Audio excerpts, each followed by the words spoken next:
Hello and welcome back to our latest exploration.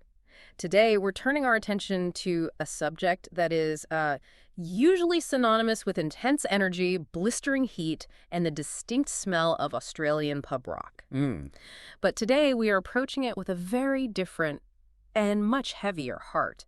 We are analyzing the career, the impact, and the philosophy of Midnight Oil. Known informally to their legion of fans simply as the Oils. Exactly. And it's just impossible to talk about the history of Australian music, or even the history of political activism and rock music globally, without centering this discussion on Midnight Oil. They were such a fascinating dual entity, weren't they? They really were. On one hand, you had this aggressive, hard-rocking band that cut their teeth in the roughest, sweatiest pubs in Sydney. Right. But on the other hand, they were a sophisticated, intellectual political force that managed to drag really uncomfortable Australian issues: nuclear disarmament, Indigenous rights, corporate greed onto the world stage.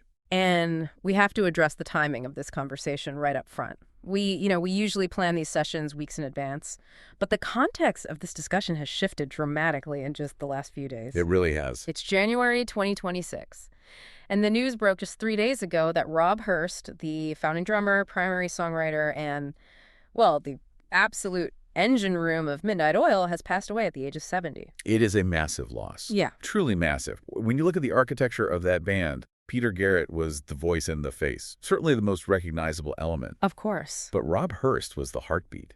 And coming so relatively soon after the loss of their longtime bassist Bones Hillman back in 2020, it feels like the definitive closing of a very significant chapter in music history. It does. So while we're here to explore their history from 1972 right up to the present, this is also, in many ways, a retrospective analysis of the legacy that Hurst and the band built over 5 decades. Absolutely. And our mission today is to really understand how a band that formed way back in 1972 managed to sell over 20 million albums while basically doing everything you are not supposed to do in the music industry. Right. They fought everyone. They fought the media, they fought the politicians, they fought the corporate machine, and somehow they won. And that's the paradox we need to unpack.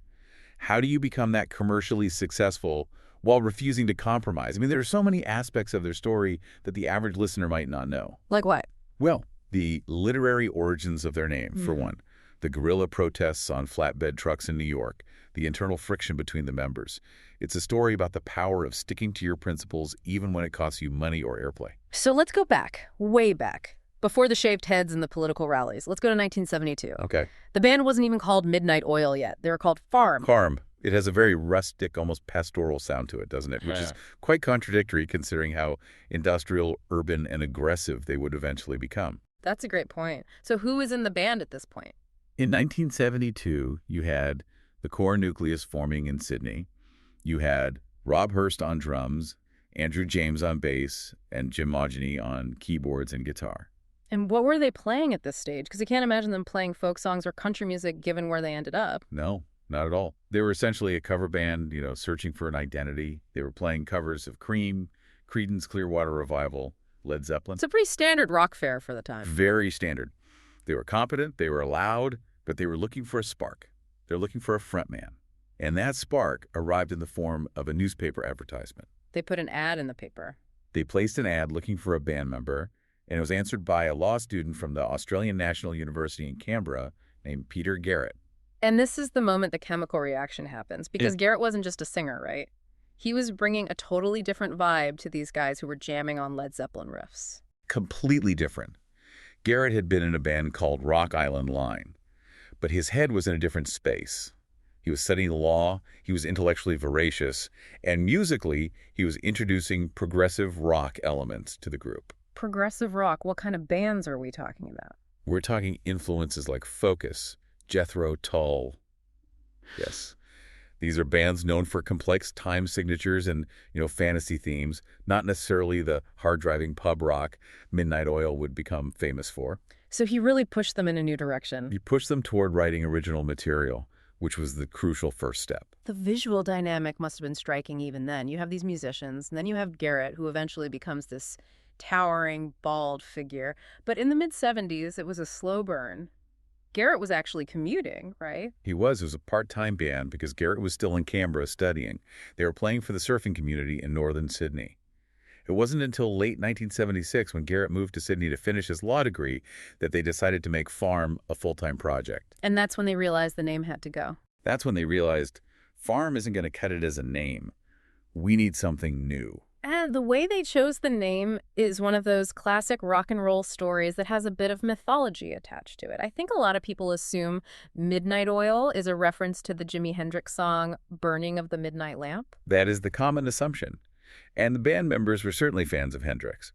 But the phrase Midnight Oil has a much deeper literary lineage. Well, it speaks to the band's character. How did they actually pick it? They actually drew the name out of a hat. They had a few options in there. Any that we would recognize. A few interesting ones. They had Television, Sparta, and Southern Cross. Sparta is an interesting one. That would have changed the perception of the band entirely. Sparta implies a very militaristic, ancient Greek warrior vibe. It really does. And Southern Cross sounds almost too nationalistic, perhaps a bit cliched for an Australian band. Exactly. Midnight Oil has a bit of mystery to it. And while they might have been listening to Hendrix, the phrase itself dates back to a 1635 poem by Francis Quarles titled Emblems. Wow. 1635. Yeah, there's a line, "We spend our midday sweat, our midnight oil." It refers to working late into the night, the intellectual labor, the burning of the lamp to get the work done. Which is accidentally perfect for them. It was accidentally perfect. For a band that would become known for their relentless work ethic, their intricate songwriting, and their intellectual rigor, it just fit. They were a band that put in the work. So 1976 hits, they have the name, they are now Midnight Oil, but they haven't quite found the sound yet. They're moving away from that progressive rock thing and heading towards something much more visceral. Why the shift? They had to shift to survive. They were playing the Australian pub circuit. Now, for listeners who aren't familiar with Australian pub rock in the 70s, this is a very specific cultural and physical environment. It sounds rough. We're not talking about a polite acoustic set in a coffee shop. These were massive beer barn venues filled with thousands of people, often working-class men who wanted hard, fast, loud music. And the acoustics? The acoustics were terrible.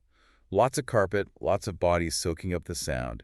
If you played intricate, quiet, progressive rock, the sound would just die in the room. You wouldn't hear it. And the audience reaction wasn't exactly polite either, from what I understand. No. If you were boring or if you were seen as pretentious, you got beer cans thrown at you. It was a hostile environment. So you had to be loud and aggressive just to get noticed. To survive in that environment, the Oils developed an aggressive punk hard rock sound. They needed a beat that could cut through the noise of 1,000 people drinking. And this is where Rob Hurst's drumming became so vital. Absolutely. He played with a ferocity that demanded attention. Then Martin Rotze joined on guitar in 1977, solidifying that dual guitar attack with Jim Mocheney. And visually, you had Garrett, the 6'4" giant, eventually shaving his head, contrasting with the frenetic energy of the rest of the band. It must have been something to see. It was intense, absolutely intense. And speaking of intense, we have to talk about the man behind the curtain. The manager, Gary Morris. He seems like a character who could have an entire analysis dedicated to him.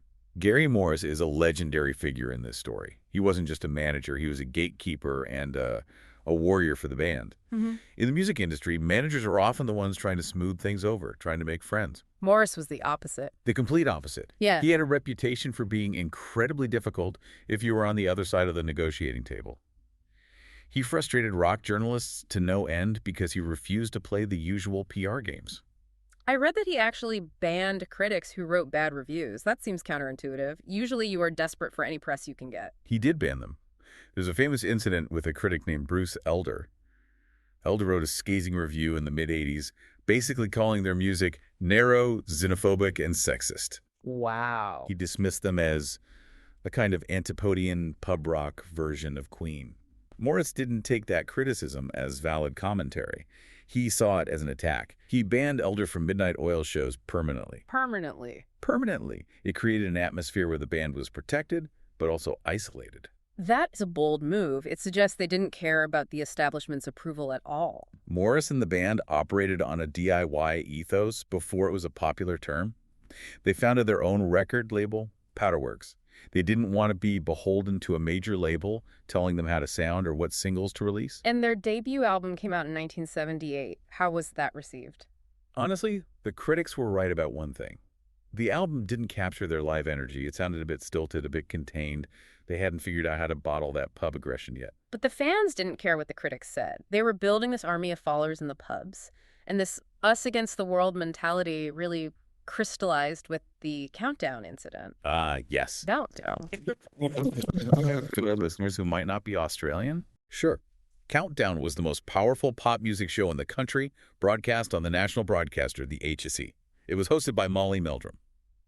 If you appeared on Countdown on Sunday night, your sales skyrocketed on Monday morning. It was the kingmaker. It was the kingmaker. If you wanted to hit, you went on Countdown.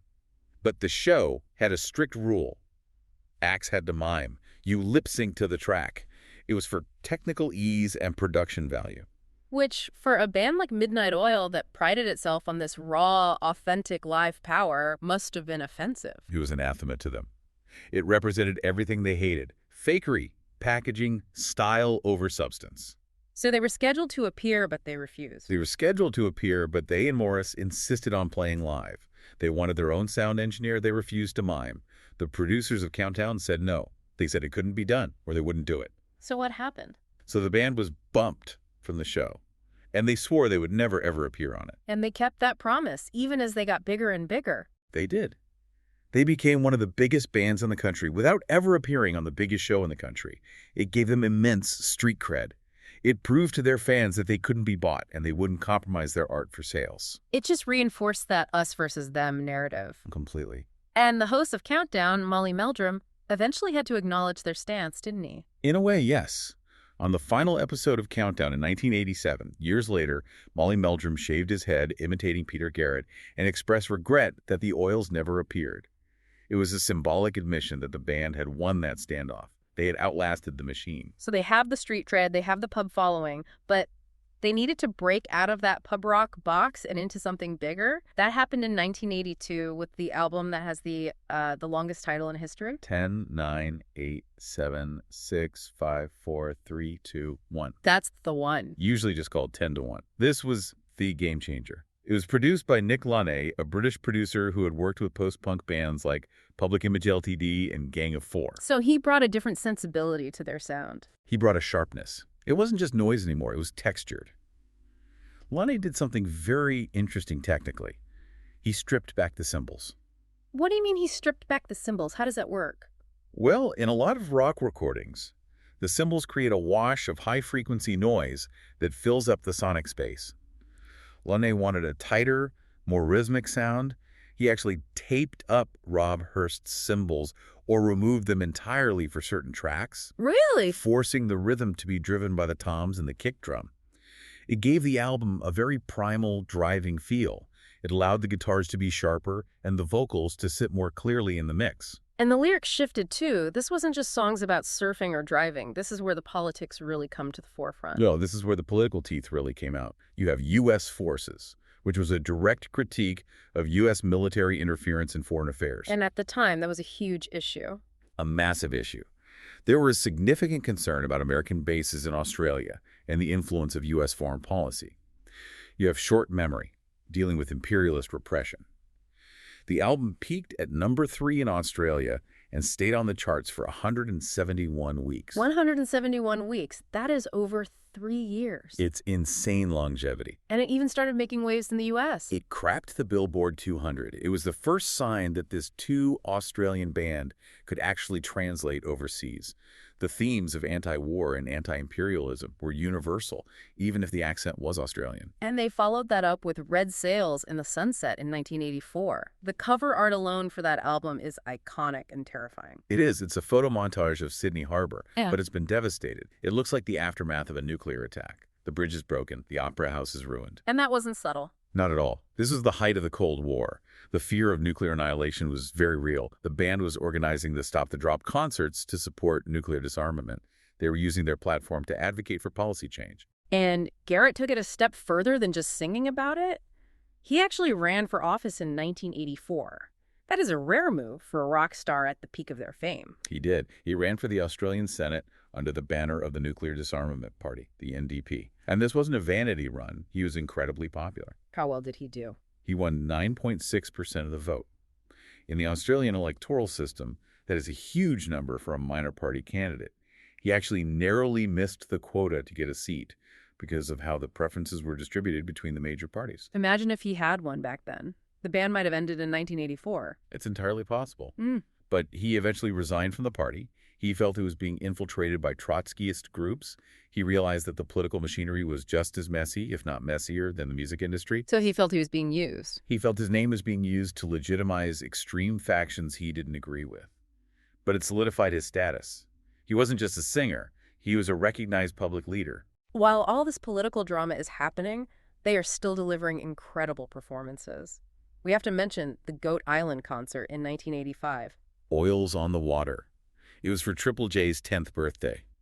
Triple J is the youth radio station in Australia.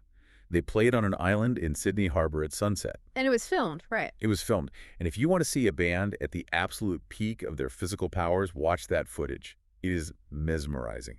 Garrett is dancing in his unique, erratic style. Hurst is battering the drums. The guitars are locked in. It captures the energy that the studio albums sometimes struggle to contain. So by 1985, they're huge in Australia. They're dabbling in politics. But they are about to embark on a journey that will change their sound and their legacy forever. We are talking about the Black Fella, White Fella tour. This is the pivot point. Up until 1986, Midnight Oil was a band of white guys from the city singing about politics, environment, and war. But in 1986, they decided to tour the remote outback of Australia. And they didn't go alone. No, they toured with Indigenous groups like the Warumpi Band and Gondwanaland. And this wasn't a standard tour with hotels and catering. Not at all. This was rough. They were traveling in trucks, sleeping in the desert, visiting remote Aboriginal communities. They saw firsthand the living standards that Indigenous Australians were enduring. What did they see? The health issues, the poverty, the systemic neglect, the lack of basic infrastructure. It was a massive shock to their systems. They were seeing the reality of their own country that had been hidden from them in the cities. And you can hear that shock and that anger and that sorrow in the album that came out of it, Diesel and Dust. Diesel and Dust is widely considered their masterpiece, released in 1987. The entire album is a processing of that tour. The message was clear. White Australia needed to recognize past injustices and work toward reconciliation. The sound changed too. The sound was stripped back, drier, more focused on the message. And it gave us the song that everyone knows, Beds Are Burning. It's a global anthem. It hit #1 in multiple countries, top 20 in the U.S. But think about the lyrics. The time has come to say fair's fair, to pay the rent, to pay our share. It's explicitly about land rights. It's about returning stolen land. It is amazing that a song with such a heavy, specific political message became a pop hit that people dance to at weddings and clubs around the world. It is a bit of a Trojan horse, isn't it? A catchy beat hiding a demand for land restitution. Absolutely. And then there's the Dead Heart. The Dead Heart was actually written for the ceremony handing Uluru back to its traditional owners. Uluru, Yeah. the massive sandstone monolith. Exactly. Sacred to the Pitjantjatjara Anangu people. The band insisted that the royalties from that song go to Indigenous communities. It features the line, "We carry in our hearts the true country," reflecting the Indigenous perspective. But this wasn't without controversy, right? You have a white band achieving massive global success by singing Indigenous stories. That tension was very real and remains a topic of discussion. There were critics who accused them of cultural appropriation. What specifically were they criticized for? There was specific controversy over their use of the bull roarer in their music. A bull roarer is an ancient ritual musical instrument, a piece of wood attached to a cord that makes a roaring sound when swung. And it's sacred. In some Indigenous cultures, it is sacred, and its use is restricted. Some argued it wasn't their place to use it in a rock song. How did they respond to that criticism? Well, Gary Morris, in his typical blunt style, argued that they were using their platform to voice appeals to white Australia on behalf of Black Australia. He basically said, don't shoot the messenger. His argument was that these stories needed to be heard by the white majority, and Midnight Oil had the microphone. That was the argument. And to their credit, the band always tried to center Indigenous voices, touring with Indigenous bands and directing funds back to those communities. But it is a complex legacy. It raises questions about who has the right to tell which stories. Moving into the 90s, the band didn't slow down. They just shifted targets. In 1990, they took on one of the biggest corporations in the world, Exxon. This was pure guerrilla theater. The Exxon Valdez oil spill had happened in 1989, a massive environmental disaster, where an oil tanker spilled millions of gallons of crude oil into Prince William Sound in Alaska. Right. A terrible So disaster. in 1990, Midnight Oil was in New York City.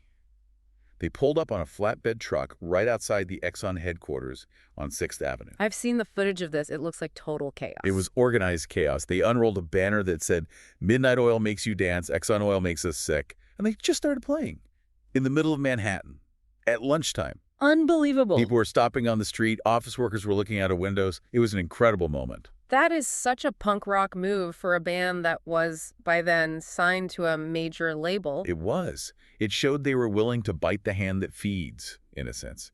And around this time, they released Blue Sky Mining.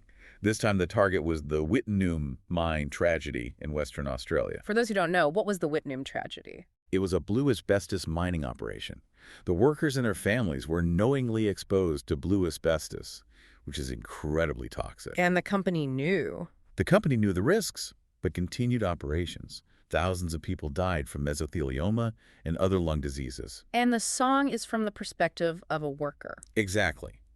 Blue Sky Mine is a catchy song with a harmonica hook, but the lyrics are from the perspective of a worker realizing the company is killing him. And if the Blue Sky Mining Company won't come to my rescue, if the sugar refining company won't save me, who's going to save me? It's incredible how they disguise these heavy topics in radio-friendly rock. That was their genius. Blue Sky Mine went to #1 on the U.S. modern rock charts. They were educating millions of people who probably had no idea what asbestos mining in Australia was, all while getting them to tap their feet. They made the political personal. We have to fast forward a bit to the year 2000, the Sydney Olympics. The world is watching Australia, and the Prime Minister at the time is John Howard. Context is crucial here. The Stolen Generations refers to the Aboriginal and Torres Strait Islander children who were removed from their families by Australian federal and state government agencies and church missions. A report had come out detailing the trauma. And there was a massive public call for a national apology. A huge call. But Prime Minister John Howard had steadfastly refused to apologize. He refused to say the word sorry. So Midnight Oil is booked to play the closing ceremony. A global audience of billions. It is the biggest stage imaginable. And John Howard is sitting in the VIP section of the stadium. The band comes out to play Beds Are Burning. And as the cameras zoom in, everyone realizes what they're wearing. The sorry suits. They were wearing these drab gray jumpsuits, and printed clearly across the front in huge black letters is the word sorry. Talk about a statement. That must have been a nervous moment for the organizers. It was a direct protest against the Prime Minister, performed to his face in front of the entire world. It was breathtakingly bold. They turned a celebration into a political demand. They bypassed the media filters and spoke directly to the audience. Exactly. It's one of the most iconic moments in Australian cultural history. It showed that even at an event designed to project national unity, they were willing to highlight the fracture. But not long after that, the band's dynamic changed permanently. In 2002, Peter Garrett decided to leave the band. He quit to focus on a full-time political career. And he was successful in that arena. He eventually became a minister in the Labour government, serving as the Minister for the Environment, ironically enough, and Minister for School Education. But for the band, that was effectively the end for a long time. It was the end of Midnight Oil as a functioning unit. You just can't replace Peter Garrett. The remaining members kept busy, though. They didn't just retire. They did. They had projects like The Break, which was essentially Midnight Oil without Garrett, featuring Brian Ritchie from the Violent Femmes on bass. Yeah. They also had ghostwriters. Rob Hurst, in particular, never stopped working. He is a musician who simply had to play. But the Oils were dormant as a touring entity, aside from a few charity reunions. That's right. They did Wave Aid in 2005 for the tsunami relief, and Sound Relief in 2009 for the Victorian bushfire victims. But the real reunion, the full reformation, didn't happen until 2017. The Great Circle Tour. This was a massive undertaking. They played 77 concerts in 16 countries. And what was amazing was that they hadn't lost a step. The energy was still there. They were older, sure, but the ferocity was still there. Hurst was still pounding the drums with the same intensity. Garrett was still dancing. It reminded everyone why they were so important. And then in 2020, they released the Makarrata Project, which was a return to their core mission. Yeah. Gadigal Land was their first new song in 18 years. It featured First Nations artists like Dan Sultan, Joel Davison, and Kalina Briggs. And it went to #1. Hit #1 in Australia. It showed they were still relevant and still committed to the cause of Indigenous recognition. But 2020 also brought tragedy. Yes. Bones Hillman, their bass player since 1987, died of cancer in November 2020. Bones was the new guy for 30 years, having joined after Peter Gifford left. But he was essential. What did he bring to the band? He had this beautiful high harmony voice that smoothed out Garrett's rough edges. And he had a wicked sense of humor that balanced the intensity of the others. Losing him was a huge blow to the band's family. And yet, they decided to do one final tour, the Resist Tour, which concluded in October 2022. A massive finale. Yeah. They released the album Resist in February 2022, which dealt with climate change and environmental collapse.